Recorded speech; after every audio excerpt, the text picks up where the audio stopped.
सभी का मेरे हिंदी संस्कृत पाठशाला चैनल पर स्वागत है। मैं आशा करती हूँ कि आप सभी अपने अपने घरों में स्वस्थ और तंदुरुस्त होंगे और आप सबकी पढ़ाई अच्छी चल रही होगी। और प्रिय छात्रों, मैं आपसे विनती करना चाहती हूँ कि आप मेरे इस वीडियो को पूरा देखें, बीच में स्किप ना करें और अच्छे से पाठ को समझें और इस वीडियो को अपने दोस्तों के साथ भी शेयर करें। नमस्कार छात्रों। तो छात्रों, आज हम करेंगे लक्ष्य भेदन एकांकी के प्रश्नों के उत्तर, जो कि आपकी पाठ्य पुस्तक में दिए गए हैं। तो आइए पहले करते हैं लिखित प्रश्नों के उत्तर। इस एकांकी में लक्ष्य भेदन एकांकी में कितने पात्र हैं और उनके नाम लिखिए। कितने पात्र हैं? इस एकांकी में मुख्य 5 पात्र हैं। कौन कौन से हैं? द्रोणाचार्य, युधिष्ठिर, दुर्योधन, भीम और अर्जुन। कितने पात्र हैं छात्रों? 5 पात्र हैं। शिष्यों को किसका लक्ष्य भेदन करना था? इस एकांकी में शिष्यों को किसका लक्ष्य भेदन करना था? शिष्यों को पेड़ पर लटकाई हुई मिट्टी की चिड़िया का लक्ष्य भेदन करना था। किसका भेदन करना था? पेड़ पर एक मिट्टी की चिड़िया लटकाई हुई थी, उसका लक्ष्य भेदन करना था। उस पर निशाना लगाना था। गुरु द्रोणाचार्य ने सबसे पहले किसकी परीक्षा ली थी? तो गुरु द्रोणाचार्य ने सबसे पहले किसकी परीक्षा ली थी? द्रोणाचार्य ने सबसे पहले युधिष्ठिर की परीक्षा ली थी। किसकी परीक्षा ली थी? युधिष्ठिर की परीक्षा ली थी। युधिष्ठिर कौन थे? पांडवों के सबसे बड़े भाई युधिष्ठिर। द्रोणाचार्य ने अर्जुन को बाण चलाने का आदेश क्यों दिया? क्यों दिया था द्रोणाचार्य ने अर्जुन को बाण चलाने का आदेश? क्योंकि द्रोणाचार्य ने अर्जुन को बाण चलाने का आदेश इसलिए दिया क्योंकि अर्जुन का जो ध्यान था केवल चिड़िया की आंख पर था।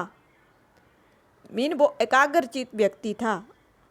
वो अपने लक्ष्य की ओर देखता था।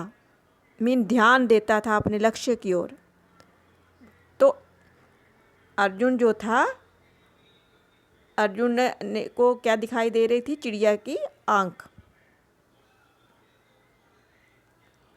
अंत में गुरु द्रोणाचार्य ने लक्ष्य भेदन के माध्यम से शिष्यों को क्या उपदेश दिया था?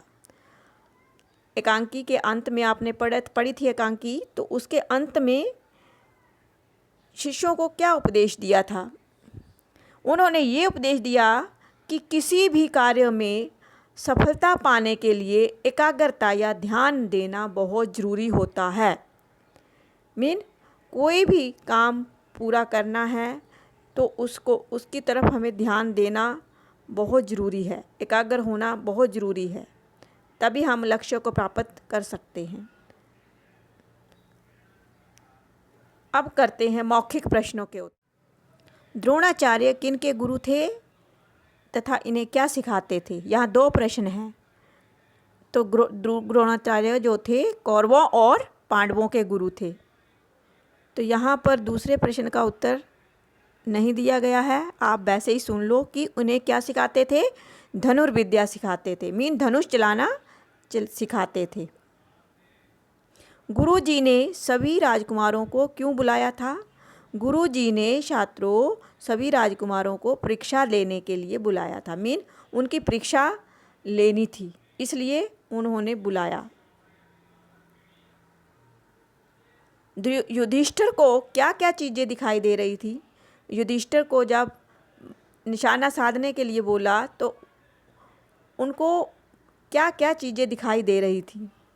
तो युधिष्ठिर को विशालकाय वृक्ष, चिड़िया और आसमान दिखाई दे रहा था। आसपास का सारा वातावरण उनको दिखाई दे रहा था। इस एकांकी से आपको क्या शिक्षा मिलती है? तो छात्रों, इस एकांकी से आपको क्या शिक्षा मिलती है? आप अपने विचार व्यक्त कर सकते हैं एकांकी पढ़कर। तो हमें अपने लक्ष्य पर अड़िग रहना चाहिए। या फिर कोई भी आप लिख सकते हैं, जो भी आपकी समझ में आता है कि आपको क्या शिक्षा मिलती है। अपने लक्ष्यों को पर अड़िग रहना चाहिए, अपने लक्ष्य की ओर ध्यान देना चाहिए, एकाग्रचित्त होकर सभी काम करने चाहिए। तो कुछ भी। तो ये थे आपके प्रश्नों के उत्तर। अगर वीडियो पसंद आए तो प्लीज़ लाइक ज़रूर कर दिया कीजिए।